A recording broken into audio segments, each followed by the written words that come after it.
O Corpos Possíveis está por aí na sala? Eu acho que sim.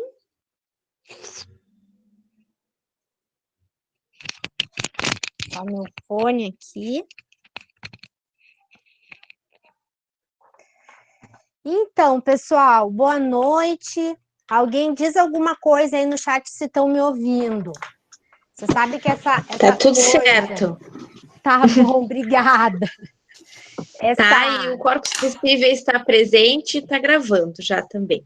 Tá tudo Tá certo. ótimo, tá ótimo. Então, boa noite a todas as pessoas que nos acompanham nesse seminário sobre debates e desigualdades. Então, vamos lá. Hoje vamos ter uma pessoa muito especial para mim, Fátima Lima.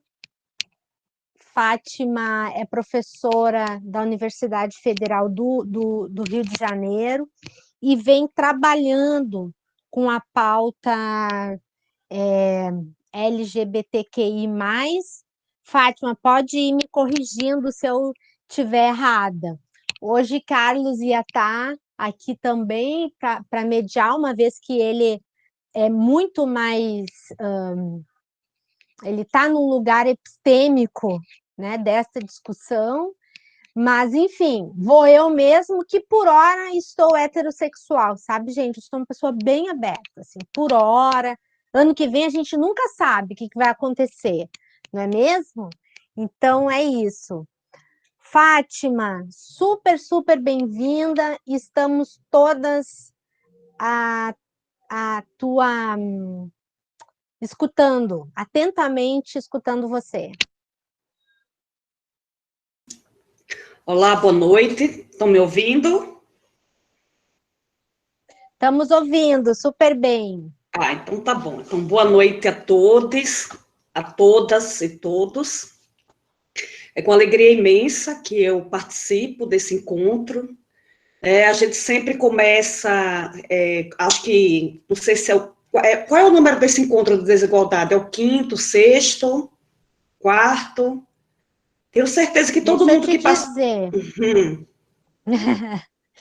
Deixa eu te dizer, 1, 2, 3, 4, 5. Esse é o sexto encontro. Então, tenho certeza que todo mundo que passou por aqui, né, quase que com certeza, iniciou a fala localizando esse tempo presente, né, esse tempo que eu tenho chamado um tempo de tormenta, né, as coisas nunca foram fáceis, para a população negra, as coisas nunca foram fáceis para a população LGBTQI+, as coisas nunca foram fáceis, ou seja, para qualquer corpo e subjetividade que se colocou ou se coloca contra a cis-heteronormatividade.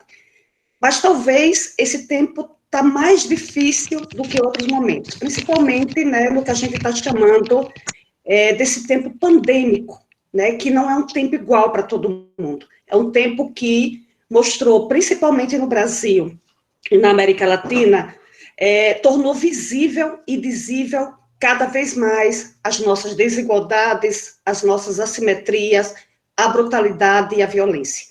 Então, esses encontros que a gente tem feito, né, a gente que, de alguma maneira, está dentro da dita academia, né, e que começou com as lives, com os cursos de extensão, agora com a possibilidade de aula remota, tem sido um lugar que eu tenho pensado muito de ressignificação, um lugar de encontro e um lugar de persistência, né, frente a toda essa violência que tem nos tomado. É nesse sentido que eu quero começar falando, né, do aceite para estar aqui, né, nesse webinário, agora também, né, tem essa nova modalidade, principalmente porque vem de um convite muito carinhoso da professora Amanda e do professor Carlos também. Eu quero começar saudando esse lugar, né, esse lugar inter e transdisciplinar da FURG e da Universidade Federal do Oeste da Bahia, da UFOB, e colocando, né, muito difícil falar, eu olho só um monte de imagenzinhas aqui do lado, e eu sei que pegar algo situado no sul e algo no oeste da Bahia, e eu aqui do Rio de Janeiro, né, que aí eu quero me apresentar, eu, essa mulher nordestina, eu sou de Aracaju, Sergipe, mas há 11 anos eu moro no Rio de Janeiro. Isso prova a força que a gente tem de rasgar esse país. Então, eu quero começar saudando, né, esse curso de extensão e esse caráter mesmo de ousadia, esse caráter de trazer temas comuns que nos interessam e promover encontros. Então, olha só, né, eu estou falando aqui do Rio de Janeiro, eu sou Fátima Lima, eu sou sergipana, né, nasci em Aracaju, que é a menor capital do menor estado brasileiro. Há 11 anos eu moro no Rio, eu sou professora da Universidade Federal do Rio de Janeiro, um campus que tem no norte, aqui do estado, na cidade de Macaé. Além disso, aqui no Rio, eu sou professora do Programa Interdisciplinar de Pós-Graduação em Linguística Aplicada e professora do Programa de Relações Étnico-Raciais. Esse programa funciona no Cefet, Rio de Janeiro, e é um dos poucos programas do Brasil voltado para a temática das relações étnico-raciais. Além de tudo, eu tenho uma inserção na militância, eu sou colaboradora de uma ONG chamada Casa das Pretas, que talvez vocês passaram a conhecer a nível nacional, porque foi o último lugar pelo qual a Marielle passou antes de ser executada. Tem uma exceção na militância de mulheres negras aqui, no estado do Rio de Janeiro, tem uma exceção dentro da agenda feminista negra, da agenda decolonial. Sou uma mulher lésbica, eu acho importante colocar isso, eu não estou falando aqui de lugar de fala, eu estou falando do lugar de onde se fala, e o lugar de onde se fala é sempre um lugar plural. E é importante situar isso. Né? Por que eu estou colocando isso? Porque as coisas que eu vou falar para vocês, elas estão muito ligadas à minha vida. Está ligada muito às minhas experiências. E como eu enxergo a vida acadêmica. Eu entendo a vida acadêmica, né, como um espaço que só existe, ou é possível de existir teoricamente, epistemologicamente, metodologicamente, porque a vida, ou as vidas possibilitam isso. Eu não acredito que nenhum conceito teórico vai responder tudo, né, que eles são sempre provisórios e que as vicissitudes da vida vão colocando sempre os conceitos que a gente vai produzindo, seja nos diferentes campos, sempre em suspensão. Acredito também que não deve haver, né, e trabalho muito nesse sentido, uma separação entre militância e academia. Né, a gente pode estar na academia de forma militante, né, questionando muito para que serve mesmo a produção do conhecimento, né, que lugar é esse que a gente se situa, e antes de tudo, a serviço de quê? Né, o que a gente produz nas nossas monografias, nossas teses, nossas dissertações, nossos textos, nossos artigos, eles estão a serviço de quê? Quais são as apostas que eles trazem? Principalmente para a gente, aqui no sentido mais geral, do campo das ciências humanas e sociais. Então, assim, tá tudo ok, tá chegando bem a voz, não é isso? Tudo bem, estamos te ouvindo super bem. A câmera do meu computador é embaixo, de vez em quando porque ela fica assim, olhando para a tela, não sei como é que está chegando aí, mas vamos lá. É estranho para nós isso, né? A gente está tão acostumado com gente, e essa coisa de repente falar para uma tela, um monte de pessoinha ali, de fato, eu não sei. Um deslocamento muito grande. Não sei como é que está chegando. Então, primeiro eu queria começar me apresentando, parabenizando, logicamente, que eu fiz aqui um roteirozinho, né, já me coloquei, já falei, já coloquei o lugar de onde eu falo. E aí, nesse tema, né, que tem todo esses encontros, ele tem na desigualdade o lugar central, né, o elemento central. É bom entender que eu vou acabar falando de raça, vai ser impossível não falar da questão racial, né, por tudo que eu tenho desenvolvido de leituras nos últimos anos da minha vida, tenho me dedicado aos estudos do pensamento racial, ao tema da necropolítica, por exemplo. Eu vou encerrar minha fala trazendo a ideia de necropolítica genderizada. Então, não tem como não tocar no tema do racial, eu sei que ou teve ou vai ter uma discussão entre desigualdade e a população negra, Mas não tem como desvincular, até porque também vou falar um pouquinho da perspectiva interseccional, ou da ferramenta analítica da interseccionalidade, né, que é uma ferramenta que advém, né, é produzida pela intelectualidade negra, pelo pensamento intelectual de mulheres negras, e eu acho que contribui bastante para a gente entender essas opressões, né, que atravessam as diferentes desigualdades. Não para colocar uma desigualdade mais do que a outra, ou uma desigualdade menos, mas entender, né, as complexidades e os adensamentos por trás da produção, né, como eu li hoje, acho que no Instagram do grupo aí da Corpos Possíveis, acho que foi lá que eu fui dar uma olhada, e a gente acaba descobrindo coisa também no Instagram, que eu acho que é o grupo do pessoal aí do oeste da Bahia, essa desigualdade socialmente motivada. Né? Às vezes tem desigualdades que têm complexidades muito grandes, que a gente precisa estar olhando as questões de gênero, a sexualidade, a territorialidade, a geração. Né? Então, tudo isso, de alguma maneira, é o que a gente tem chamado de eixos de opressão, que são eixos de poder. Né? Eixos de poder que subalterniza os corpos, ou tenta subalternizar, tenta sujeitar os corpos subjetividades. Mas vamos lá, eu vou trabalhar mais para frente um pouco isso. Primeira coisa que eu queria pensar, o que é que a gente chama de desigual? Né? O que é que a gente tem discutido, cada um tem... Eu vou trazer talvez uma questão que me fez pensar muito, né? Se existe o desigual, é porque existe a ideia de igual. Né? E o igual em si, ele não existe. Né? Não existe o igual. A gente pode pensar numa comunidade de semelhantes, mas numa comunidade de igual, por que que o igual não existe? Porque o que marca a gente, o que marca a humanidade, o que marca essa espécie, né, são as diferenças. Mais do que isso, mais do que as diferenças, são as diferenças dentro das diferenças. Porque a diferença também não é algo essencial, não é algo monolítico. Também queria começar problematizando também, né, qualquer ideia que leve a gente para uma essencialização, qualquer ideia que leve a gente para uma universalização. Também não quero universalizar nem essencializar as diferenças. Então, já estou me situando no campo de discussão, né, que vai contra, né, que conjura, né, vou colocar assim, qualquer tentativa de universalização, qualquer tentativa de essencialização, né? E, claro, vou entender esses processos como produções históricas, como construções históricas, né? A igualdade, a ideia de uma igualdade, quanto à desigualdade, elas são socialmente motivadas, elas são socialmente produzidas. E qual é o grande mecanismo da desigualdade? O grande mecanismo da desigualdade é a capacidade violenta, e eu vou colocar nesse termo mesmo, que é de uma violência muito grande, de transformar a diferença ou a potência das diferenças em algo desigual.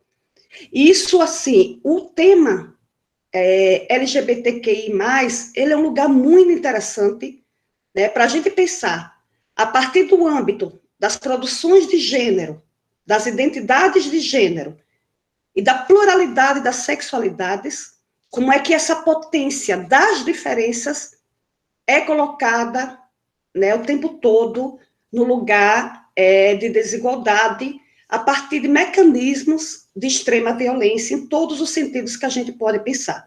Então, eu queria começar falando isso, né, colocando que para a gente pensar a desigualdade, a gente precisa pensar, antes de tudo, na potência das diferenças, e nesse mecanismo perverso e violento que é a transformação das diferenças, da potência da diferença em desigualdade.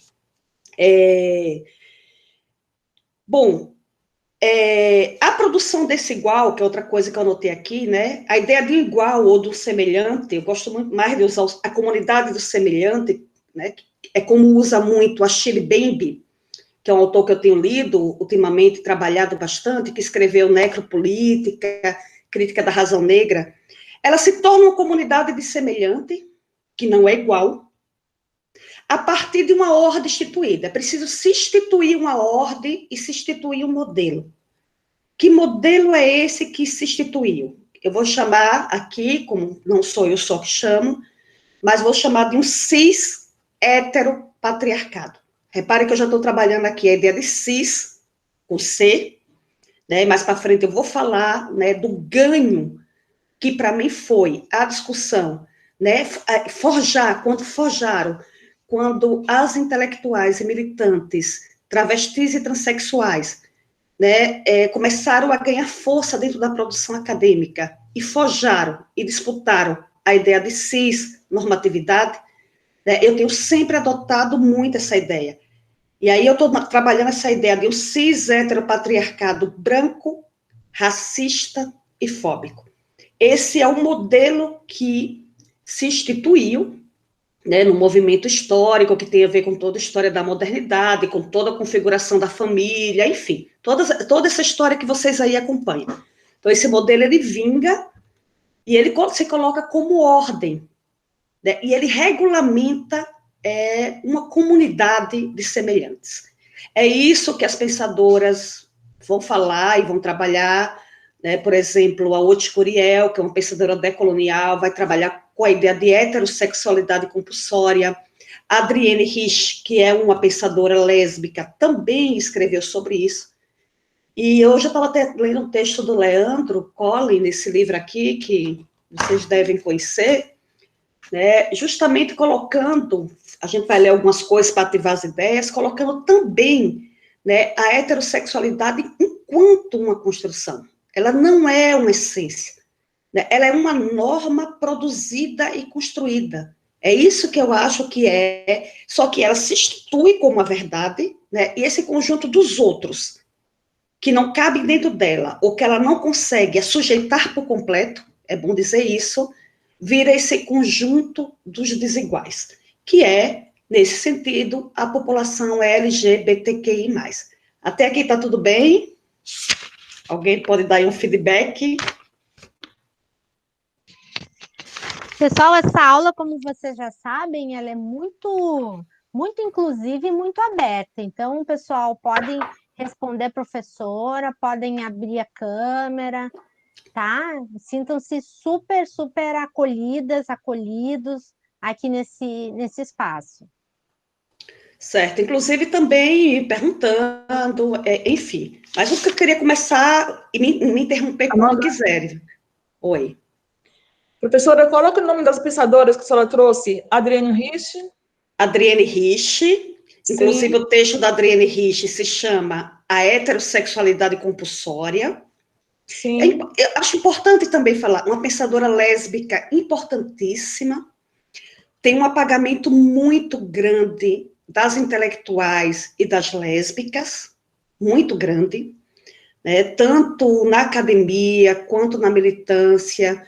Então, agora que o pessoal lá da Federal da Bahia tem um tempo, fez um curso, promoveu um curso chamado Pensamento Lésbico, está começando a organizar, mas é um pensamento que teve sempre muito à margem da margem. Então, a Oti Curiel, que é uma pensadora decolonial, também trabalha a ideia da heterossexualidade como regime político, porque as pessoas pensam que a gente está falando da atração do homem por uma mulher, ou vice-versa, da mulher pelo homem. A gente está falando de um regime político de organização dos corpos, de organização da vida. Então, é interessante trazer isso, né, que se instituiu com uma força impressionante. É isso, né, que a Judith Butler, para trazer uma autora também muito importante, vai discutir em problemas de gênero, né, quando ela vai discutir a matriz de inteligibilidade cultural do gênero, tendo a heterossexualidade como esse lugar compulsório, né, que tenta agarrar tudo e a todos, mas aos que escapam, né, os que vazam a força dessa compulsoriedade. Acho isso interessante, e outras pessoas mais vão discutindo isso, né, mas essas pensadoras, e eu estou citando mulheres, né, talvez eu cite mais aqui mulheres, e talvez eu cite mais aqui como referência mulheres negras ou mulheres racializadas, como eu tenho trabalhado, porque eu acho que é um jeito também de reafirmar a força da intelectualidade das mulheres, Aí a gente tem um pensamento da Glória Zaldúa também, que foi uma feminista chicana super importante, uma ativista também muito no pensamento lésbico. Também acho que numa aula como essa, porque quando a gente vai falar de desigualdade, tem que pensar também que a desigualdade ela é epistêmica também. A desigualdade também está na academia, a desigualdade também está na produção do conhecimento. A gente nunca pensa isso, que tem uma desigualdade absurda, né? Inclusive nesse tema, ou nesses temas. Olha o que dizem de quem se interessa por essas temáticas. Né? Olha o que circula no atual panorama político, macropolítico, de quem tem desenvolvido pesquisa dentro das comunidades LGBT. Então, assim, é disso que eu estou falando. Né? Também, quando a gente vai trazer o tema da desigualdade, precisa pensar que essa desigualdade ela também é atravessada por vários âmbitos. Então, isso é para mim um ponto para a gente começar a discutir a partir da ideia de cis heteropatriarcado, né, branco.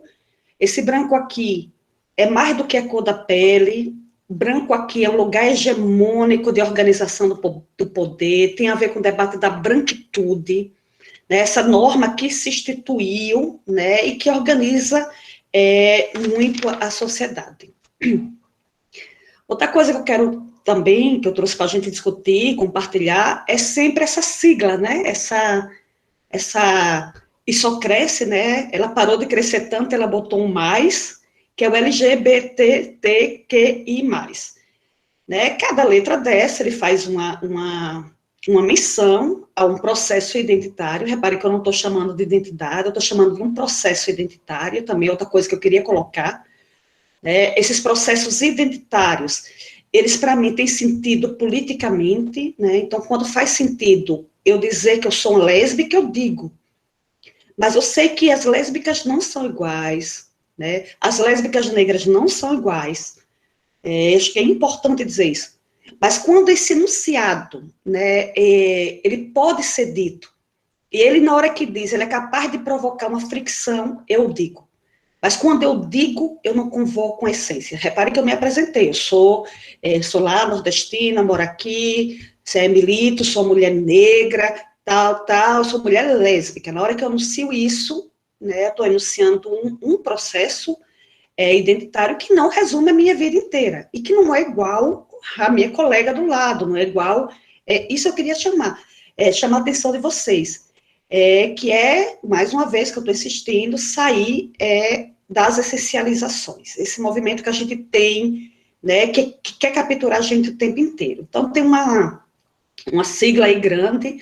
Eu estava na conferência quando o L foi para frente, né, eu tenho 46 anos, eu sou do tempo, e eu milito no movimento LGBT desde que eu tinha 15 anos de idade, 14 anos de idade, ainda na cidade de Aracaju. E eu, quando eu estava fazendo o doutorado, eu fui assistir, acho que a primeira conferência LGBT foi quando as lésbicas reivindicaram que o L viesse na frente, né? Mas eu sou do tempo do GLS, né? E aí essa mudança tinha a ver com a tensão que existia para dentro do movimento GLS, né? Muitas vezes das lésbicas reivindicarem esse lugar. Mas essa sigla, ela foi sendo ampliada, né, principalmente nessa última década, vou dizer assim, principalmente com a presença considerável das travestis e dos e das transexuais. Eu gostaria também de falar, mais na frente eu vou trazer um pouco, né, o tema das transgeneridades, essa denominação queer. E agora, com muita força, que eu tenho acompanhado, e gostado muito de acompanhar, sempre que eu posso, que ganha uma força impressionante, que é o debate sobre as intersexualidades. Eu aqui no Rio, não sei se alguém conhece de vocês, mas aqui no Rio eu acompanho muito a militância do Amiel, né, o Amiel na militância intersexo, né, e não só o Amiel, mas outros. Esse grupo, né, em torno dessa temática, tem se organizado.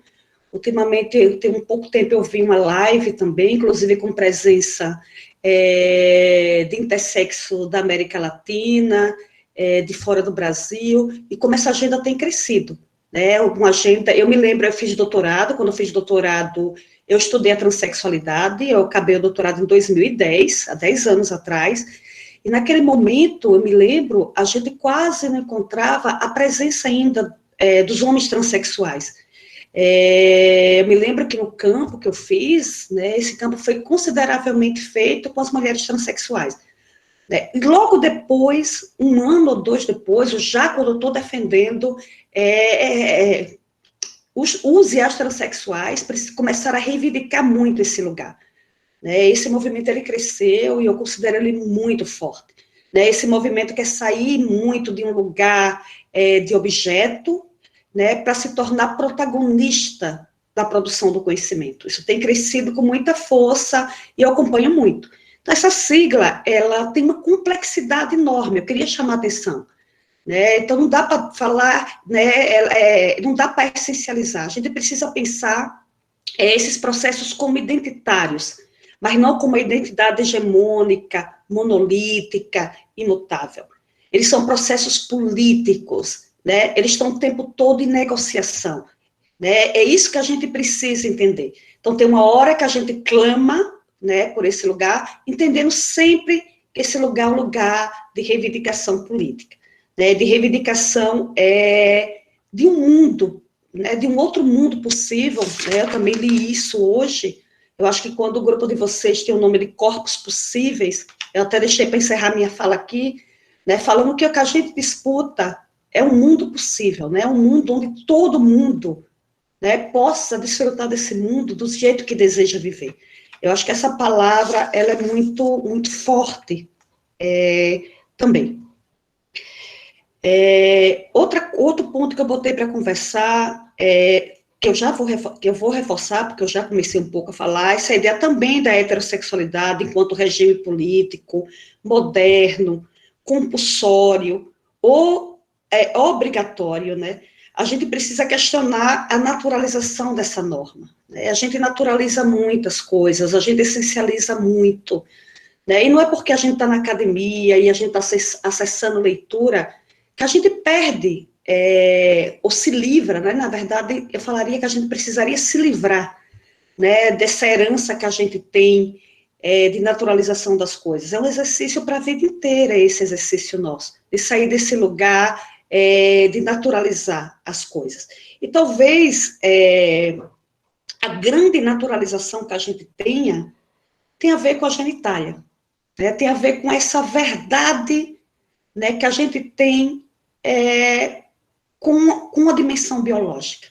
Né? A gente também precisa não apenas desnaturalizar, né, por exemplo, dizer que o gênero é uma construção parece uma coisa que todo mundo mais ou menos entende e concorda.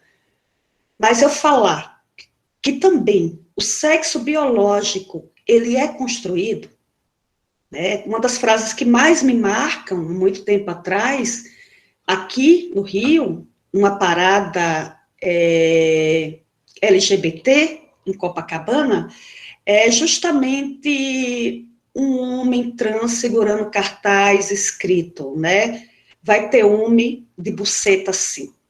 Né? Eu vou repetir essa frase porque ela é uma frase assim que ela é um enunciado, né? Eu trabalho muito com essa questão da linguagem, né? Como é que é você tirar aquilo que é dito, né, e naturalizado como algo das mulheres e trazer para a dimensão das experiências socialmente construídas pelos homens e pelos homens trans. Aquela frase, eu vou pegar essa frase porque ela é muito singular para mim, porque ela vai justamente desfazer, né, desmantelar essa ideia de que existe uma verdade sobre o sexo. E eu estou falando do sexo biológico. Isso eu não estou dizendo que a gente não tenha a genitália, que a gente não tenha aquela aula clássica que a gente tem, né, de aparelhos sexuais internos, externos, que é produtor, toda aquela história toda. Não é isso que eu estou falando. E talvez a obra que mais traga um certo sentido, que durante muito tempo foi discutida, do Thomas Laqueur, que é Inventando o Sexo dos Gregos a Freud. onde ele trabalha muito, né, que até o século XVIII, século XIX, né, o corpo da mulher, do ponto de vista anatômico mesmo, eu estou falando do anátomo, fisiologia do corpo, era explicado como o corpo do homem ao inverso. O órgão genital da mulher e os órgãos reprodutores eram entendidos como o órgão contrário ao masculino. Era como se tivesse o falo, um pênis voltado para o interior, né? Enfim, e não que eles não estivessem vendo, não que eles não abrissem os corpos e vissem que tem uma estrutura diferente, mas entre aquilo que se enxergava e o discurso produzido, né, tem toda uma ficção criada aí. Então, essa ficção, né, também sobre o sexo biológico, é super importante da gente trazer também, né, e a gente pensar que essa desconstrução, ela não é apenas do que a gente chama do gênero, né, mas ela é também preciso questionar também a naturalização das genitálias. E eu acho que aí a galera trans e as travestis, elas têm nos ensinado muito, né, sobre isso. Elas têm nos ensinado muito sobre ir além dessa dicotomia, ir além do binarismo, que é outra coisa que eu trouxe para falar também, romper com o binário. Repare que eu estou o tempo todo... Porque a desigualdade, ela vai funcionando assim. A desigualdade, ela funciona pela transformação da diferença, né, em algo desigual. Para eu poder transformar a diferença em algo desigual, eu preciso produzir uma norma e dizer que essa é a norma de funcionamento. Essa norma eu estou chamando aqui do cis-heteropatriarcado, mas a gente pode chamar da heterossexualidade compulsória, como vocês queiram, ou cis-normatividade. E a partir dessa regra, tem um conjunto de outros que não estão dentro dela. Esses outros são os diferentes. Muitas vezes dado pela égide da anormalidade. Principalmente as comunidades travestis e transexuais, que até hoje continuam dentro do diagnóstico de saúde mental. Até hoje continuam, por mais que tenha, né, e continue acontecendo um movimento que conjure a patologização das identidades trans, elas continuam funcionando por dentro da psiquiatria, principalmente em relação às populações trans. Então, também, a desigualdade, ela vai funcionando assim, né, ela vai funcionando em cima do universal, ela vai funcionando em cima das essencializações, ela vai funcionando em cima do binarismo, ela vai funcionando em cima dos sistemas de classificação. Isso é outra coisa também que eu queria trazer para vocês aqui discutir. Então, a gente precisa romper também com esse binarismo. Queria destacar também, né, se por um lado tem todo esse movimento de uma produção desigual, que é violenta, né? Eu não sei se alguém aqui está trabalhando em monografias, em dissertações, em teses, né?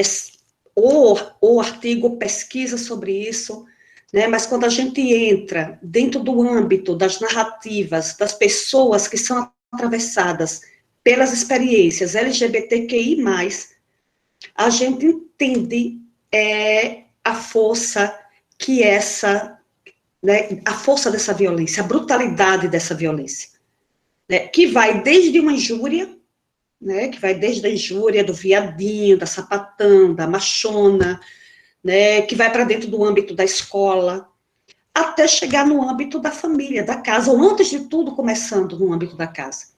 Eu me lembro bem que nessa discussão assim que começou o processo de pandemia da Covid-19, e que as universidades pararam, a grande questão era o debate sobre as residências universitárias, as universidades que têm residências universitárias. E uma das questões que foi pautado pela comunidade LGBTQI+, universitária, era justamente a volta para casa. Né? Na medida que, paulatinamente, essas residências, elas precisaram, em grande parte, muitos e muitas pessoas da comunidade LGBT denunciavam que o ambiente da casa, né, domiciliar, ele não é um ambiente seguro. Ele é um ambiente de violência. Né? Talvez a maior violência que a gente pode pensar, e que é pouco estudada, pouco lida, pouco debatida, é o estupro corretivo de mulheres lésbicas, que acontece dentro da própria casa, muitas vezes com familiares, né? E com a ideia de que aquele ato é um ato para corrigir, né? Para fazer essa mulher sair da dimensão de lésbica. Então, assim, muita gente, né, a comunidade LGBT, ela denunciou que a volta para casa não é um lugar seguro. Principalmente, muitas vezes, para as travestis e para as transexuais. Então, queria trazer esse ponto, e que no meio de tudo isso, né, no meio dessa brutalidade, no meio dessa violência, no meio dessa produção de desigualdade, no meio desse delírio, né, porque tem um delírio com a sexualidade, um delírio de controlar o corpo do outro, né, porque, na verdade, isso tudo é uma relação de poder, é uma relação que quer controlar o corpo do outro, né, é violento isso, né, quer controlar com quem o outro administra o seu desejo, né, no meio de tudo isso, a gente tem também a organização das resistências, dos movimentos sociais, ou do que a gente chama do movimento LGBT.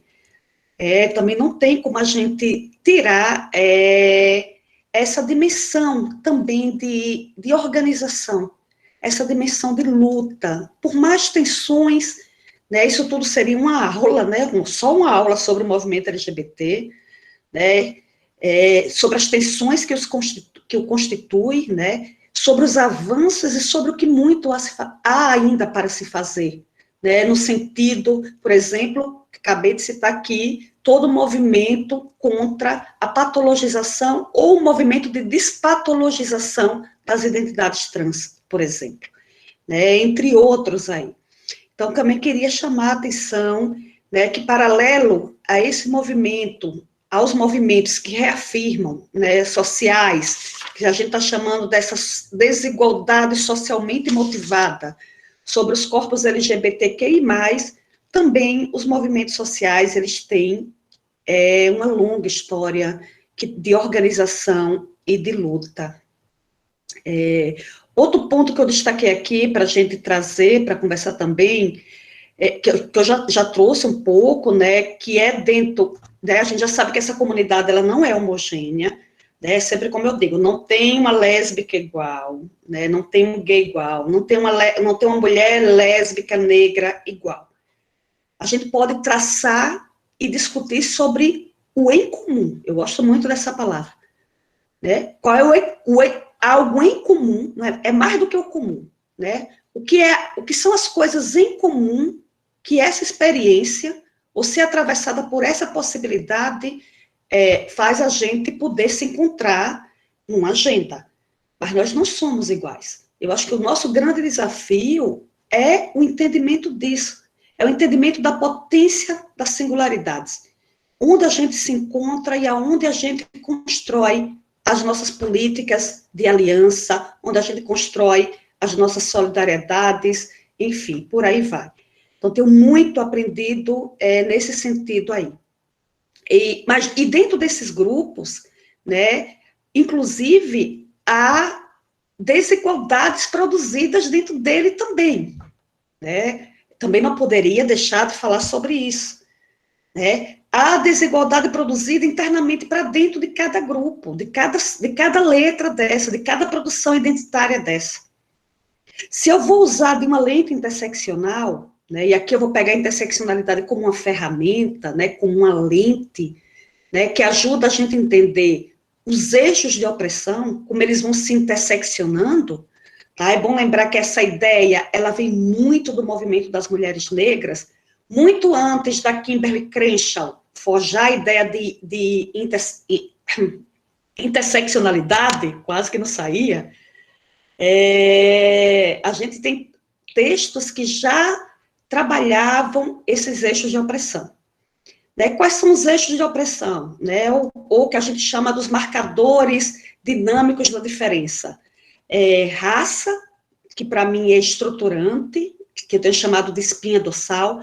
Eu peguei um dado, agora recentemente, de um texto maravilhoso que saiu da Maria Rafaela, que é uma mulher transnegra, intelectual e ativista aqui no Rio, publicou um texto sensacional naquela coletânea Pandemia Crítica, que a N-1 tem publicado diariamente um texto, né, ela inclusive vai discutir muito essa ideia das travestis negras, né, o que é viver enquanto uma travesti negra. Não, primeiro ela vai dizer uma coisa a partir da vivência das travestis e das transexuais, a ideia de sempre ter vivido no isolamento, enquanto que o isolamento agora, né, para outros grupos, é algo inusitado, as pessoas estão angustiadas porque estão em casa, né? Para essa comunidade, muitas vezes, o isolamento social foi colocado enquanto condição. Então, ela faz um texto sensacional, saiu ontem ou anteontem, só botar Pandemia Crítica, que vocês acham, Maria Rafaela, daqui a pouco eu posso dar uma procurada bem interessante. Mas eu tirei esse dado do texto dela, que é um dado da ANTRA, da Associação Nacional de Travestis e Transsexuais, onde 82% das travestis e transexuais são negras, né? E que no isolamento e durante a pandemia, teve um aumento de 48% nos casos de transfeminicídio e de racismo. Por que eu trouxe isso daqui? Porque eu acho que eu vou dar uma quebrada agora, ampliar um pouco esse debate, trazendo um pouco das reflexões que eu tenho feito, né, a partir dos marcadores sociais e dinâmicos da diferença, que é esse que eu estou colocando para vocês: raça, gênero, sexualidade, geração, território, entre tantos outros. Né? Quando vou trabalhando esses marcadores, que são eixos de opressão, as desigualdades, elas podem se atenuar ou se acentuar dentro da comunidade LGBTQI+. É isso que eu queria trazer para vocês. Então, eu uso muito a ferramenta interseccional para pensar exatamente nisso, para pensar sobre, né, as travestis e as transexuais e os transexuais negras e negros. Vou dar um exemplo muito simples, né, do que eu quero dizer. Eu já falei para vocês que eu sou colaboradora, né, da Casa das Pretas. E agora, né, nesse processo da pandemia, em alguns momentos houve distribuição de cesta básica. E uma dessas distribuições, ela tinha um critério que era para as lésbicas. Mais uma vez, a gente viu a dificuldade de encontrar, por exemplo, onde estão as mulheres lésbicas, mais empobrecidas, que muitas vezes são as racializadas e as negras. Não estou fazendo relação entre pobreza e raça, não. Mas se a gente pensa sobre o processo de racialização ou sobre as populações negras, eu vou falar sobre o processo de empobrecimento. Porque tem uma variável que está aqui, é uma pena que o Carlos não esteja, eu li um texto do Carlos hoje, desse livro aqui, que o Carlos traz muito bem, que é a ideia da colonialidade.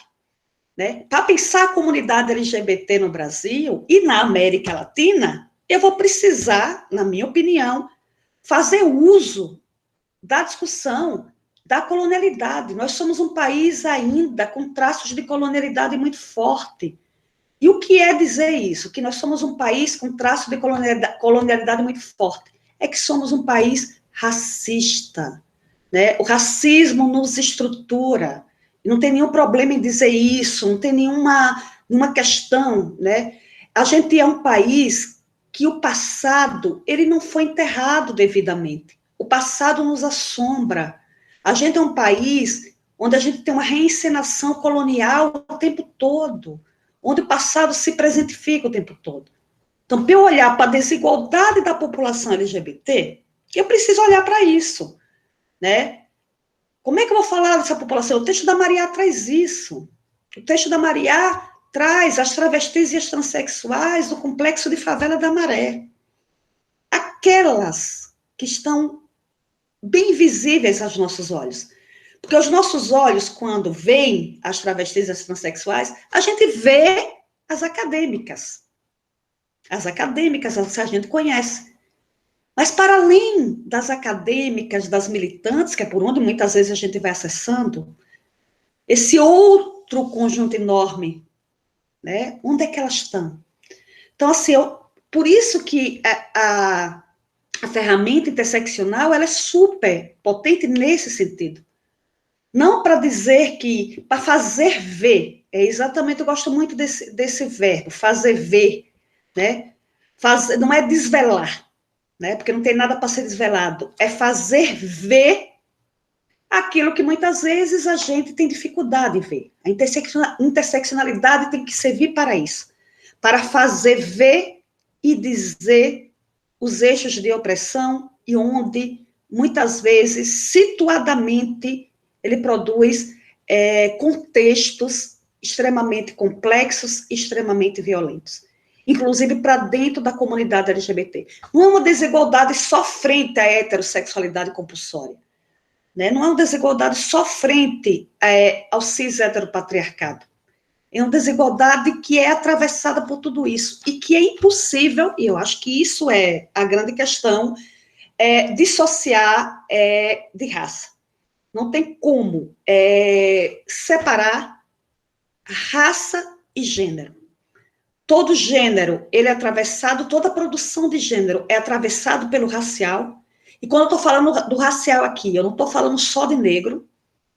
Branco também é um processo de racialização, a branquitude também, né? Eu acho que é isso que a gente precisa avançar, porque quando você fala racialização, as pessoas pensam, está falando de preto, de negro. Não, estou falando de um sistema classificatório, onde também os brancos, ou lidos como branco, se auto-intitularam branco, se autonomearam branco, ou são nomeados como branco. Você não nomeia só o negro.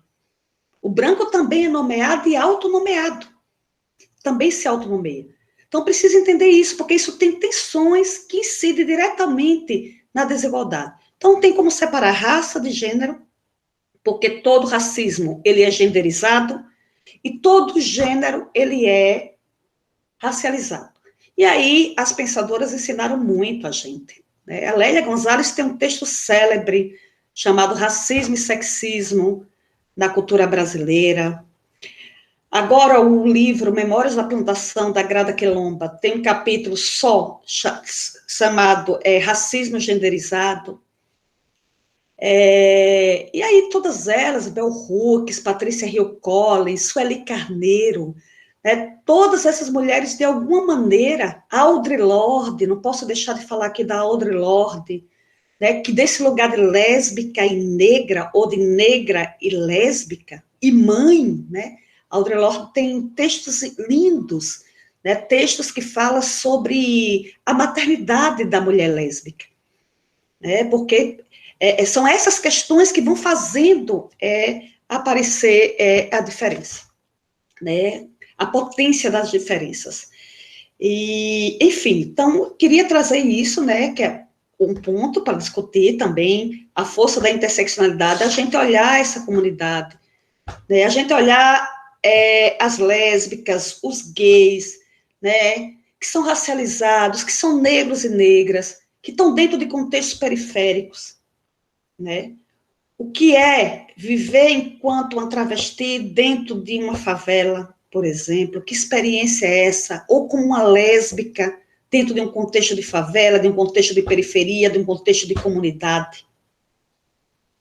Então, todas essas questões, elas precisam estar, né? O que é uma geração, o que é uma lésbica, que envelhecer, né? O que é o processo de envelhecer na experiência LGBTQI+.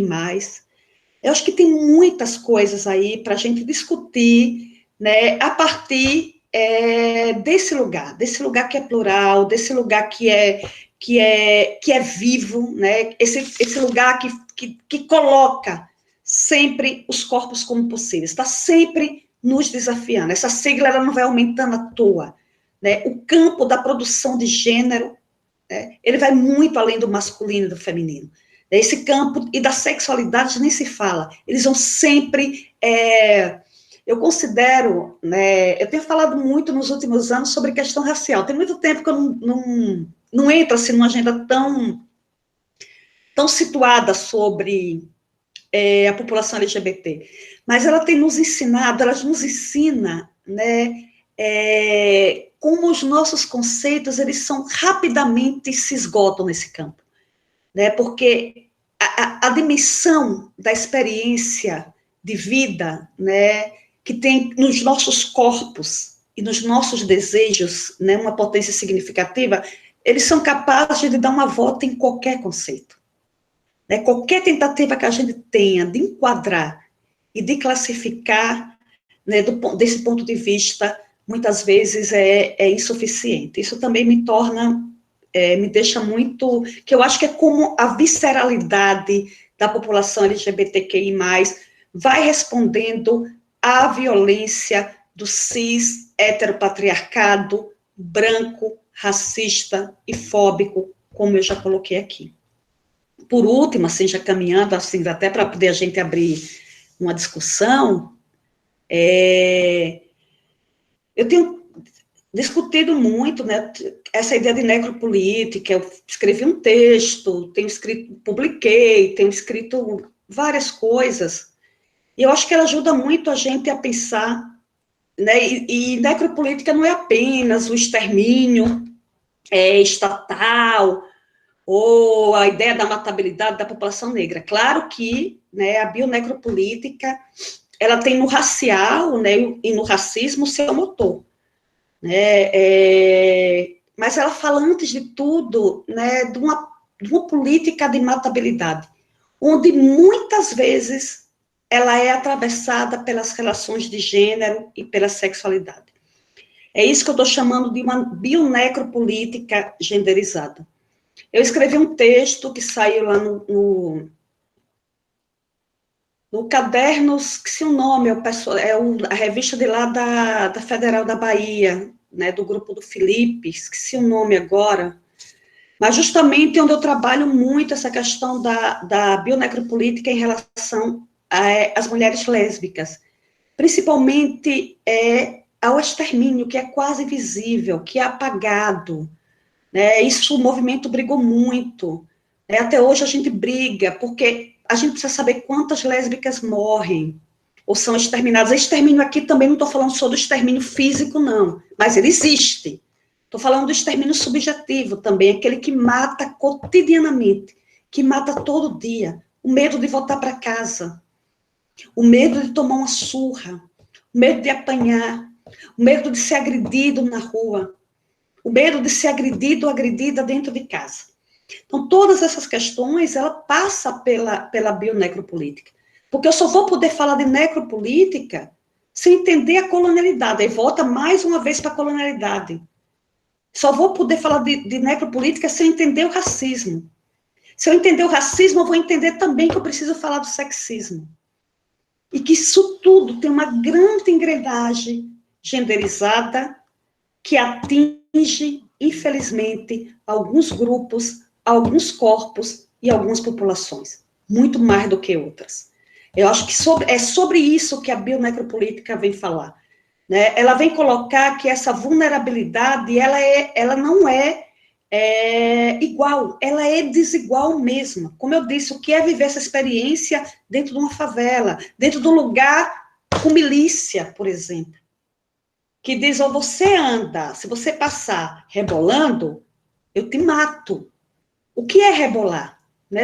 De quem é? Quem rebola? O que é rebolar? Porque uns corpos podem rebolar e outros não podem rebolar. E por que esse corpo, que se faz na sua potência do jeito que ele ameaça tanto a ponto dele ser exterminado? Essa é uma questão que a gente tem que ficar o tempo todo. E por mais que a gente tenha avançado, em um certo momento, né, agora a gente tem, não é regredido, mas a gente tem estagnado, né, ou tem, na verdade, sendo tomado de um grande conservadorismo, né, de ideias neofascistas, que são extremamente violentas. Eu acho que tem uma questão aí para a gente se preocupar muito grande, muito grande. Isso, de alguma maneira, volta a intensificar as violências. Olha só o que é o movimento todo contra a chamada cura gay. Então, a gente precisa estar muito atento. Sabe, um tempo que pede atenção para a gente, mas é um tempo que pede mais do que atenção. Esse tempo nosso, ele pede compromisso nosso, né? Ele pede compromisso ético nosso, político, independente da nossa identidade de gênero. Né? Porque é isso que eu tenho dito, compromisso, né, que a gente tem discutido muito com a luta antirracista, é um compromisso de apostar num outro mundo, num outro futuro. Se a gente vai discutir aqui o tema do futuro, né, o tema se é possível um outro mundo, né, se tem um dia seguinte, né, eu disse isso recentemente num texto que eu publiquei, se tem um dia seguinte, ele só vai ser possível através da reparação racial e da reparação de gênero e sexual. E a reparação de gênero, antes de tudo, é a reparação que atinge diretamente a comunidade LGBTQI+, e todas as violências, brutalidades que essa comunidade, de forma diferente, a partir de um olhar interseccional e racializado, ela tem sofrido. Então, assim, quando eu acho que a gente vem falar de desigualdade, vem falar disso. Né? Que mundo, né? O que é que a gente aposta? Que mundo a gente quer? Tem inúmeras pessoas aqui que são mães, tenho certeza, que, né, que tem irmãos, que tem sobrinhos, né? Que mundo é esse que a gente vislumbra para essa geração? Né? Que mundo é esse que a gente vislumbra para a gente agora, nesse presente? Né? Nesse presente marcado por violência. É um país que assassina, né? A gente tem indicadores de assassinato da comunidade LGBTQI+, assustadores, né? Então, esse compromisso é nosso, é um compromisso nosso, né, é um compromisso ético mesmo, né? Que tem a ver, né, com que a gente, nós, eu entendo aqui, tenho certeza que todo mundo que está nesse grupo, de alguma maneira, temos um em comum, que a gente só vem para discutir desigualdade porque a gente tem um incômodo com a desigualdade. Ninguém monta, né, uma discussão de desigualdade e nem vem para ela se não entender que ela não é natural, que ela é socialmente motivada e que nosso compromisso, antes de tudo, deve ser com o desmantelamento, com a diminuição dos eixos de opressão e, consequentemente, dos eixos que produzem desigualdade e produzem simetria. E isso a gente tem que aprender muito, né? Mas, por outro lado, e agora para concluir mesmo, né, se tem essa necropolítica genderizada, tem também as resistências viscerais, né? Eu tenho tomado muito cuidado para não trazer o debate da necropolítica só cravado pela possibilidade de matabilidade. E aqui não é só a matabilidade física, não. É aquela cotidiana do dia a dia. É o medo da agressão no ônibus, é o medo da agressão na rua, é o medo da agressão em casa, na igreja. Todas essas questões aí. Então, eu tenho trazido sempre que por dentro da necropolítica estão as resistências viscerais. Viscerais vem de vísceras mesmo. E se tem um corpo que tem, ou corpos, né, vou colocar assim, né, corpos e corpas, que tem uma visceralidade, ou que tem uma produção, são as corpas LGBTQI+. Principalmente aqui eu faço uma homenagem muito especial às travestis e às transexuais, pela teimosia, né, pela insistência. Não sei se vocês conhecem a Indianária aqui, né, de não se deixar capturar, de não se deixar se assujeitar, de estar sempre questionando, indo contra qualquer tentativa de capturar seus corpos, seus desejos, suas produções, né? Então, tem resistências viscerais, tem reorganização também, tem produção de solidariedade, tem troca de ensinamento, né? Tem muita produção de possíveis. Queria encerrar com isso, e aí, quando fui ver hoje, né, possivelmente tem pessoas aqui desse grupo, Corpos Possíveis, né, talvez muita gente, eu acho que é isso, eu acho que discutir a desigualdade, ou as desigualdades, ou as assimetrias, que acabam se encontrando, né, por exemplo, se eu sei que vocês teve uma discussão sobre populações no campo, imagine pensar essa discussão LGBT para dentro do campo. O MST já faz essa discussão, já traz essa discussão. Ou vão ter populações negras. Imagine discutir isso a partir da questão racial, a partir das bichas pretas, das travestis pretas, das lésbicas pretas. Então, são essas questões, as lésbicas pretas no campo, né, e tantas outras que estão aí atravessando. Eu acho que talvez nos una seja isso, né, a insistência. Né, eu vou falar uma coisa que eu tenho dito, já escrevi também, e eu gosto de dizer, e repito, eu não tive a oportunidade de dizer aqui, né, mas o que eu tenho chamado da persistência ao tempo dos assassinos. O que é o tempo dos assassinos? É o cis-heteropatriarcado. É esse tempo, né, que está aqui há 2000, né, há 2000, há 520 anos, né, que está aqui nesse território, há 520 anos, insistindo em nos aniquilar. Entre esses aniquilamentos, estão também os modos de vida LGBTQI+. E assim eu paro um pouco de falar, e aí falei talvez muito rápido, e aí eu acho que a gente tem, não sei se são 19 e 14, a gente tem aí um bom tempo, né, para que vocês me movimentem um pouco. Essa foi a linha que eu encontrei para trazer um pouco também do lugar por onde eu poderia compartilhar com vocês inquietações sobre esse tema que está aí, chamado desigualdade e a população LGBTQI+. Doutora Fátima, muito obrigada, que bonito a tua fala, essa fala potente. Primeira vez que eu escutei a Fátima foi no Sena Corpus, no extremo sul do Rio Grande do Sul, e inclusive eu não sei se tu publicou aquele texto, Fátima, que aquele texto precisa ser publicado, ele foi um texto muito forte que ela trouxe sobre esses corpos, né?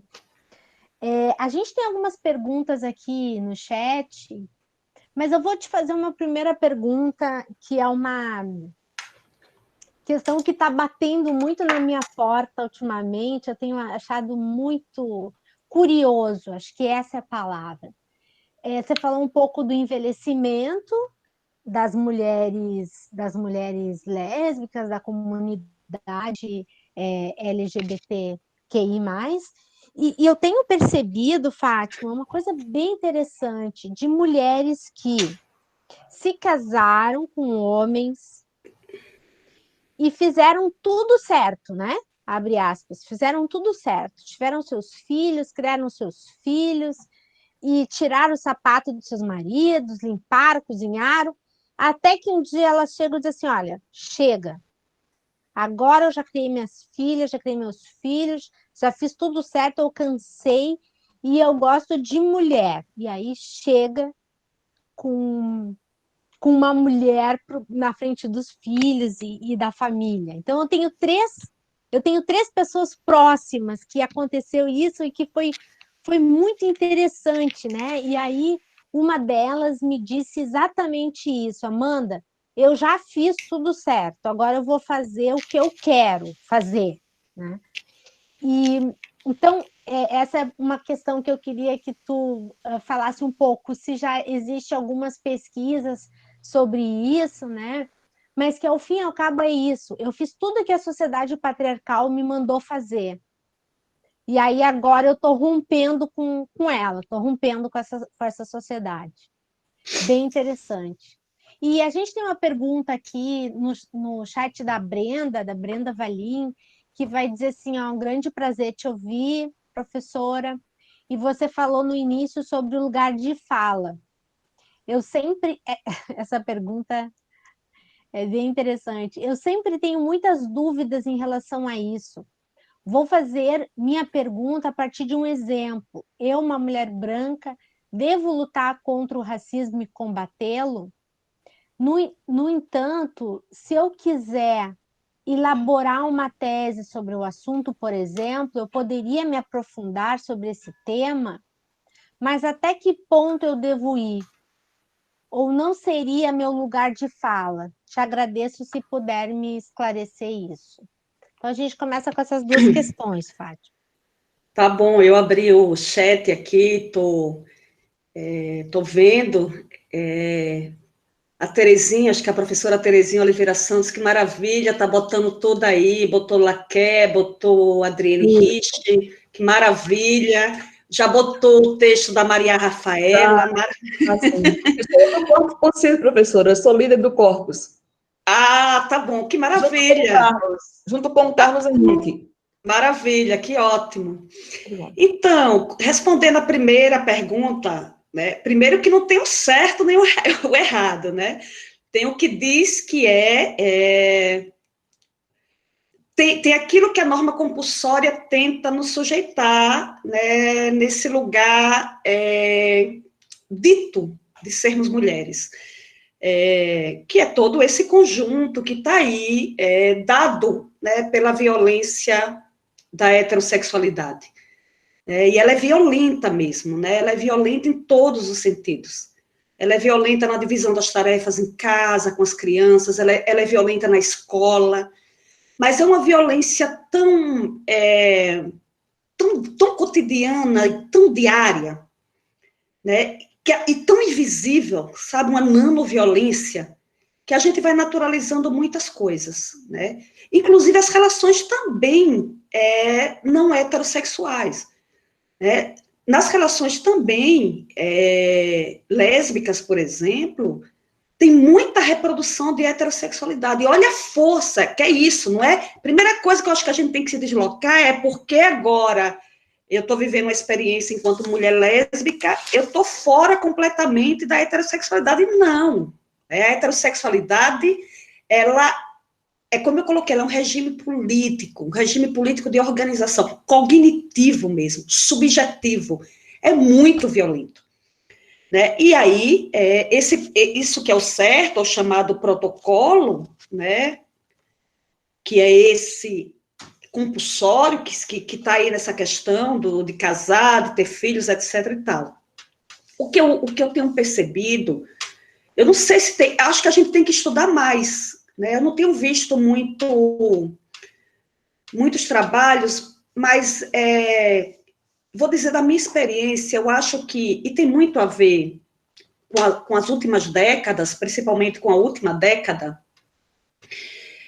um fortalecimento muito grande das discussões feministas, né, no sentido mais geral possível aqui. Isso tanto dentro da academia, né, da intensificação dentro da própria academia, vou colocar assim, mas fora dela também. Eu acho que, e principalmente também, num certo sentido, do feminismo negro. Olha a quantidade de livro da Bell Hooks que nos últimos 2 anos, foi traduzido para o português. 4, 5, né? A de Jamila Ribeiro, por exemplo, entre tantos outros, que juntam uma multidão dentro de um auditório. Eu acho que, nesse sentido, tem um conjunto que excede a academia, né? Ele não se localiza só na academia, que eu vou chamar aqui de um processo intenso de letramento, vou chamar assim, que as mulheres têm passado. Né? E esse sentido de letramento, isso vem com várias coisas, isso está ligado à Lei Maria da Penha, isso está ligado a Elza Soares cantar Ninguém Bate em Mim, eu vou chamar, meu nome do disco que esqueci agora, que pouco eu me lembro. Enfim, tem um conjunto de letramento que vai acontecendo em diferentes dimensões, que vai fazendo a pluralidade de mulheres de diferentes lugares redefinirem, se autodefinirem e redefinirem os rumos de sua vida e de sua subjetividade. E nisso estaria localizado um pouco do exemplo que você está trazendo, né, de mulheres que viveram uma experiência de lesbianidades mais tardiamente, né, depois de terem passado por dentro de um certo protocolo do que é um casal tido como um casal heterossexual, ter constituído família, não que sempre tiveram. A Audre Lorde é o maior exemplo disso. Tem nesse texto, Irmã Outsider, que está publicado, né, que saiu recentemente, essa semana eu li a carta, reli, na verdade, a carta que ela escreve para o filho, quando o filho fez 15, 16 anos, né, que é uma carta de uma mãe lésbica, né, negra e lésbica. A história da Audre é o tempo todo isso.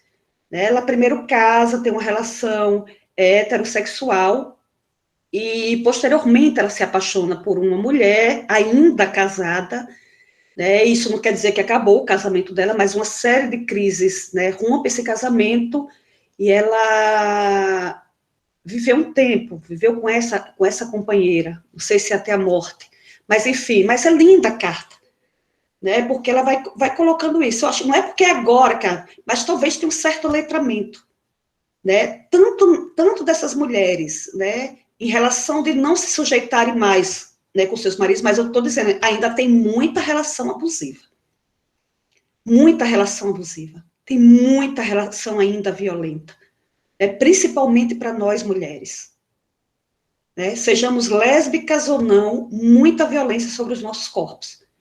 Mas também esse processo de letramento, ele tem dado possibilidades de reorganização dessas mulheres. Entre elas, a reorganização, né, da sua própria sexualidade, experimentando ou vivendo ou construindo, melhor colocando assim, outra relação que não seja a heterossexualidade, que seja a lesbianidade.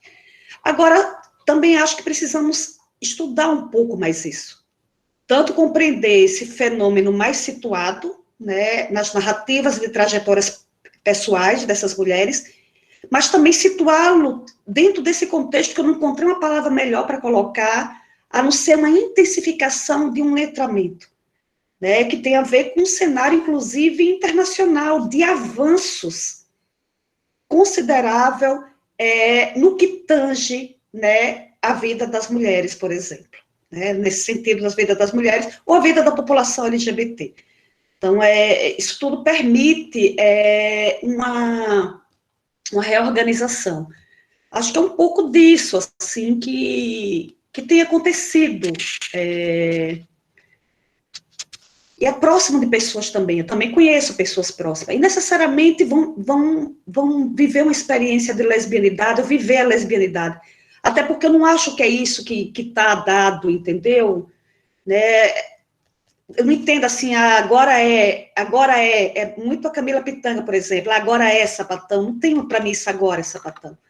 Né? Tem um movimento que é o movimento da vida, né? Um movimento que você vai vivendo. Eu vivo desde 15, 16 anos experiências amorosas só com mulheres, né? Isso não me faz mais ou menos lésbica do que a outra. É isso que eu estou voltando, o tema da identidade, né? Quando para mim eu me nomeio, eu acho que se nomear é um ato político. Tem uma autora maravilhosa chamada, uma poetisa estadunidense chamada Sheri Clark, que ela escreveu no livro também Esta Ponte em Minhas Costas, que é organizado pela Cherry Moraga, que ela vai justamente dizer isso. E a Audre Lorde também. Eu me nomeio porque, para mim, é um ato político se nomear. Mas também entendo que esse movimento ele não diz tudo sobre essa experiência. Sobre essa experiência, não. Sobre essa possibilidade de estar no mundo. Ela excede isso. Né? Eu me nomeio porque, para mim, é um ato político me nomear. Né? Eu me nomeio porque prefiro sair do silêncio. Eu me nomeio porque o ato da linguagem é, para mim, um ato de transformação. Eu acho que nesse sentido aí. Mas eu acho que essa coisa ou é agora, ou não é depois, eu acho que isso vai percorrendo os nossos processos, as nossas experiências, e as mulheres, elas têm, de alguma maneira, intensificado muito esse letramento. A pergunta da Brenda, sim, uma pergunta genial. Eu sempre digo, primeira coisa, a luta contra o racismo, né, ela é uma luta, antes de tudo, de todos e todas, mas antes de tudo, vou dizer igual agora a Grada Quilomba coloca, e outras pensadoras, da branquitude.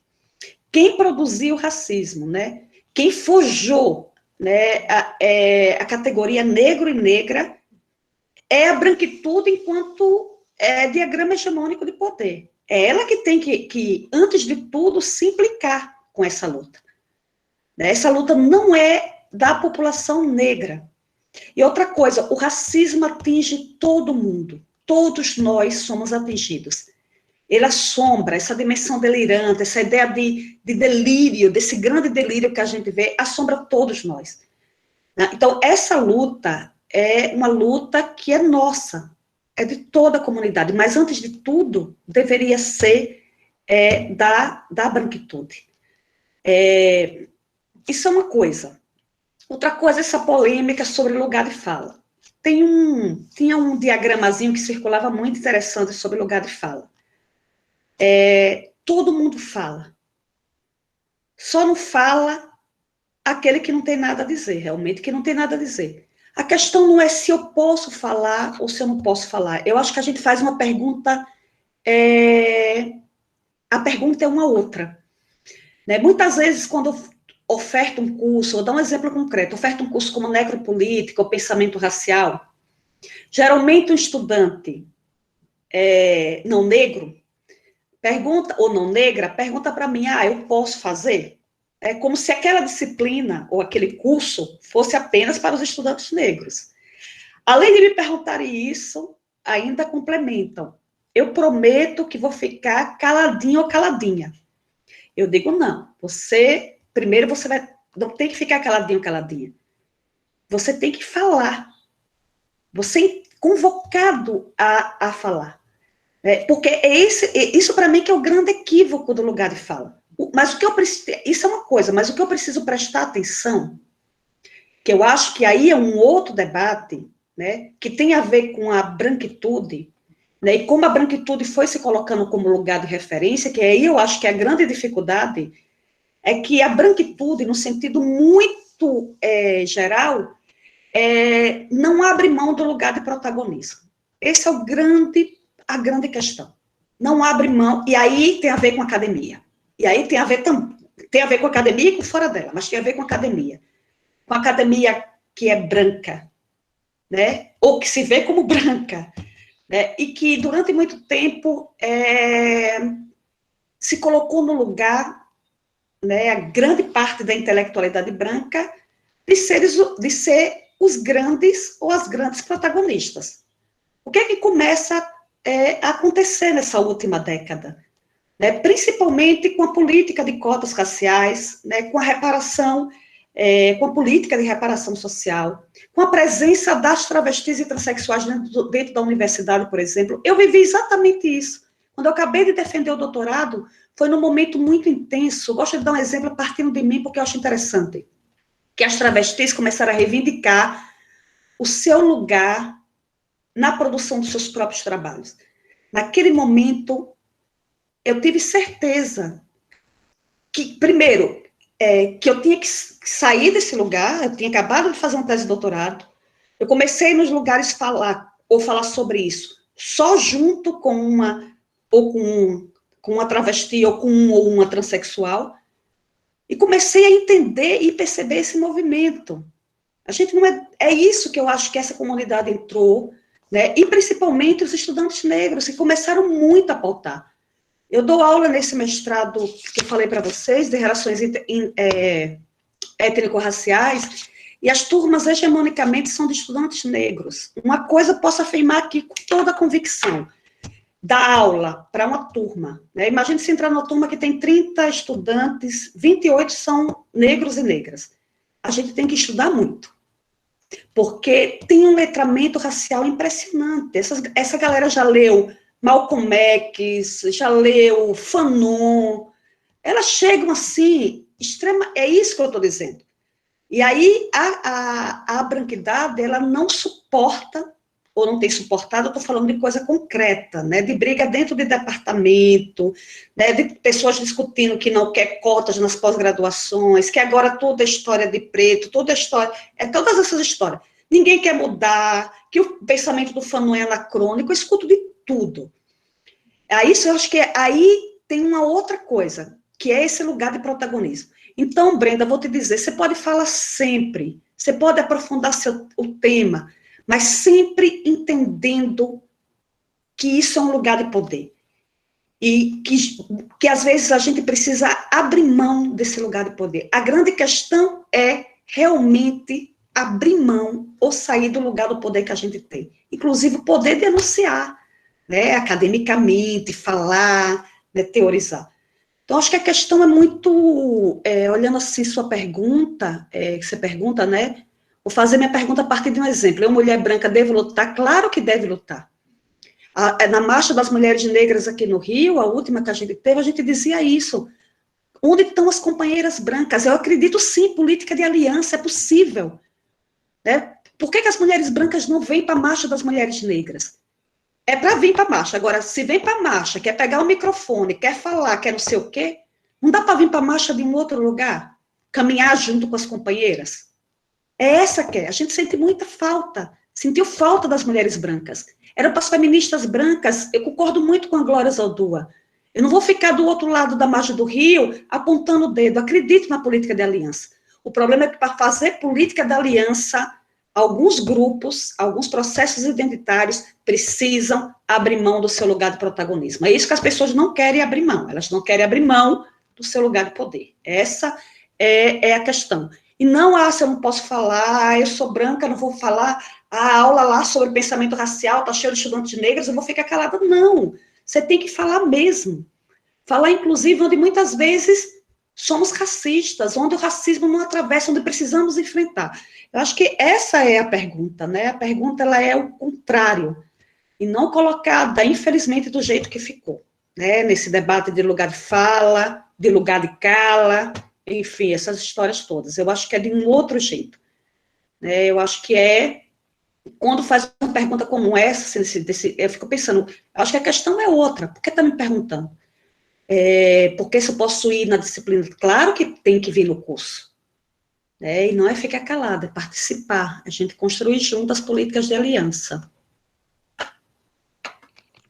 Vou dar um exemplo sobre isso que a Fátima estava falando. Eu estudei no México e teve uma marcha no México contra a violência, né? Contra a violência.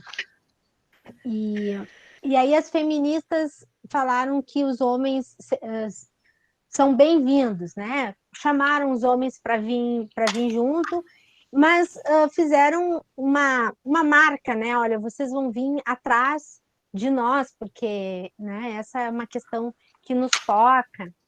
E aí a minha orientadora falando, Amanda, é impressionante, eles não conseguem ficar atrás de nós. Então eles foram para frente, eles queriam pegar um megafone. É isso. Assim, né?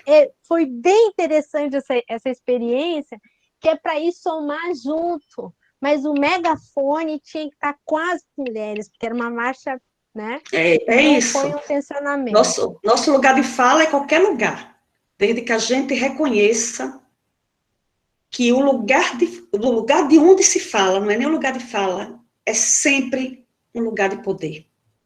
Essa é a questão. poder está ali o tempo todo atravessando essas relações. E é ele, né, na verdade, discutir desigualdade, qualquer desigualdade que seja, qualquer uma, é discutir relações de poder. Para a gente mudar a plataforma desigual desse mundo, a gente precisa redefinir as relações de poder.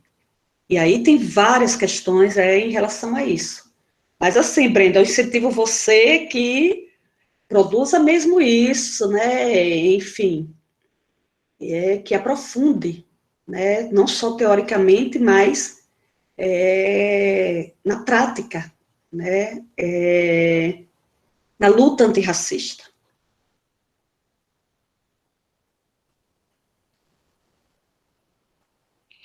Fátima, muito obrigada pela tua participação aqui conosco. Acho que dentro de uns 2 dias essa aula vai ser publicada no Corpus, né, Terezinha? Sim, Amanda.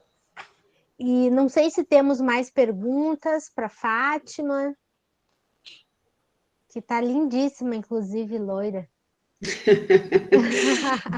Tá aqui, tá cheio de cabelo branco que vocês não veem, né? Nessa pandemia tá complexo, né?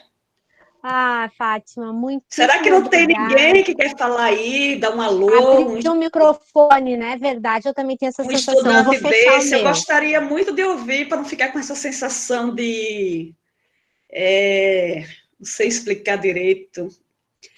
Só tem um monte de rostinhos lindos e lindas aqui. Alguém quer falar alguma coisa? Tem uma que abriu aí. Desirê. Isso, professora, que prazer lhe ouvir, assim, sua fala é magnífica e a gente sente tanta falta de assistir às aulas presenciais, de ver os professores e, enfim, tu és maravilhosa. Queria deixar claro isso. Você, de onde você é, Desirê? Eu sou do Sul, eu sou de Rio Grande do Sul, e sou orientanda da professora Amanda. Você sabe que eu tenho uma paixão por Rio Grande, né? Eu andava muito aí, o Márcio me levou algumas vezes, eu não sei, assim, eu fui umas 2 vezes, teve um congresso da ABE em Rio Grande, foi um marco para mim, logo depois eu tive mais 2 vezes aí. Quero dizer que eu tenho um carinho muito especial por vocês aí, e também pelo Carlos, assim, por esse grupo do oeste da Bahia, né? Essa Bahia Obrigada, tá lá. Muito obrigada. Assim, eu sou ali do ladinho de Sergipe, não tão do ladinho assim, porque de lá até o oeste da Bahia é muito chão. Sim. Mas fico bem feliz desse rei, que bom. Que bom, que bom. E assim que possível, quem sabe a gente possa se conhecer pessoalmente, né? E voltares aqui para a FURG, visitar a gente, né? Eu fico muito pensativa com essas questões LGBTQI+, né? Eu sou filha de uma mulher lésbica, né? Que se assumiu tardiamente, depois de um casamento heteronormativo. Enfim, é uma loucura, assim, né? A professora Amanda até sabe bem dessa história, eu já contei algumas vezes. E então sempre, e eu penso as desigualdades sociais a partir dela, né? A partir das vivências, enquanto filha dela, inclusive quando eu conheci a professora Amanda, a gente teve uma disciplina como aluno especial e foi perguntado para nós quando foi o contato da gente primeiro com as desigualdades sociais, com as questões feministas, né? E a minha mãe é para mim essa representação, assim mesmo sem ser dita militante, né? Ela não sabe que ela é militante, mas ela é. Né? Mas é isso que é a militância, é isso que é o feminismo. Ele não precisa ter nome, ter carteirinha. Isso é uma prática diante da vida, do mundo, que a gente aprendeu com as nossas vós, com as nossas mães. Que linda. Depois leia essa carta. Vou ler. Leia. Eu anotei aqui para ler e passar para ela, porque é algo que ela, inclusive...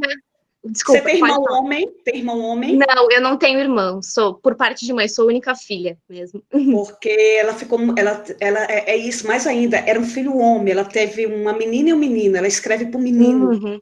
Mas que bom que você é essa parceira da sua mãe, que maravilha. Somos. Inclusive, eu vou procurar a carta, vou ler, vou passar para ela, porque é isso, assim, e foi essas questões, são coisas que a gente conversa bastante sobre o envelhecimento da mulher lésbica, sobre relações amorosas, sobre várias coisas, assim, que rodeiam esse universo, né? Então, é muito bom te ouvir, e com certeza a sua aula vai ser uma conversa que eu vou ter com ela, assim, então, obrigada. Tá bom. Eu não sei se vocês estão nesse curso As Pensadoras aí, que Sim, eu estou na organização. Então, eu vou dar uma aula sobre a Conceição, sim, então, sobre a Conceição Evaristo, e aí um dos textos que eu vou usar, uma das histórias da Conceição é de Submissas Lágrimas, que é uma história de uma... Ela nem disse é uma lésbica, não, acho tão bonito esse jeito da Conceição escrever, mas é uma mulher, né, que muito jovem, ela sofre um estupro corretivo, mas depois ela consegue se reorganizar. Ela encontra uma companheira, ela engravida desse estupro e ela consegue reorganizar a vida. Mas aí eu não vou dar muito spoiler, porque senão eu vou acabar contando já o curso que eu estou preparando. Sim. Mas é muito bonito também essa história, né? Porque é uma história que não ficou só com a marca da dor de um estupro corretivo. Ele também reorganizou, porque ela depois encontra uma companheira e ela criam filhos juntas as duas. Bem potente. Que lindo. A Conceição é, nossa, uma mulher especial, né? Né? E ela não, em nenhum momento ela está dizendo é lésbica, é sapatão, nada disso, entendeu? Nos toca muito, para mim, pelo menos, É muito interessante. interpela muito a obra dela. Gosto, realmente, para mim, ela é uma dessas que estão vivas, né? É um prazer tê-la ainda aqui enfim, realmente uma mulher emocionante. Pessoal, muito obrigada. Tem Obrigada pergunta, mais uma. Amanda, Tá. tem pergunta. Tem? Olha, Tá bom. Vai lá. olhar o chat e vou responder. Tem. Qual é a pergunta que tem? Do Carlos Guilherme Morrica. Sim, então. Sim, não tenha dúvida, Carlos. Nem toquei muito nesse assunto, mas na hora que eu estava falando do conservadorismo, né, da intensificação, eu tô trazendo o tema das igrejas, e principalmente das igrejas neopentecostais, não tenho a menor dúvida disso. Aí é um outro debate, mas eu concordo plenamente com você que essa é uma questão urgente, né, até porque tem um projeto político, né, tem um projeto de sociedade dentro dessas igrejas, de formação, às vezes dentro da psicologia, né? Minha companheira é psicóloga e professora, e muitas vezes a formação é para atuar a partir de uma cura gay, entre tantas coisas, e eu espero que a gente não tenha perdido o time desse movimento pela intensificação que ele tem acontecido, e muitas vezes a gente toma como uma questão de menor importância. Talvez ela não seja tão menor assim, né? Principalmente, né, pelas violências que cometem em todos os sentidos. Principalmente as igrejas neopentecostais. Algumas igrejas evangélicas, outras, ela tem um movimento das igrejas evangélicas, não é muito minha agenda de estudo, mas o movimento das igrejas evangélicas inclusiva.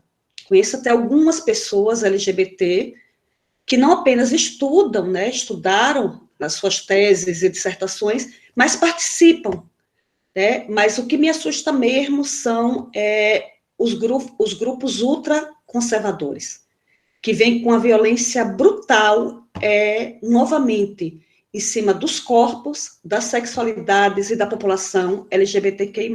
Acho que é uma questão extremamente forte na América Latina. Com certeza, não tenha dúvida, porque é um projeto de sociedade, é um projeto político. E aí é um projeto extremamente violento nesse sentido aí, extremamente violento com a sexualidade, com os corpos e subjetividades que não estão dentro da cis-heteronormatividade. Acho que só tinha essa, né? Parece que sim. Só tinha essa. Agora podemos nos despedir. Acho que Terezinha também pode fazer o fechamento, né, Terezinha? Manda um beijo para o Carlos. Professora, eu só quero agradecer, professora, pela sua presença. Muito obrigada pela fala potente, por tudo que nos trouxe de informações de textos, intertextos, para enriquecer, né, o trabalho do pessoal. E muito obrigada daqui de Salvador. Tá bom, que ótimo. Eu já disse que quando acabar isso, ou diminuir um pouco, porque acho que a gente vai... Primeira coisa, e o único lugar que eu mais desejo na vida aí é no Nordeste. E ver minha mãe em Aracaju, e passar por Salvador. Sem dúvida. É um lugar que eu preciso, assim, urgente. Espero que em janeiro a gente esteja conseguindo circular com mais tranquilidade, se cuidem, enfim. Sim.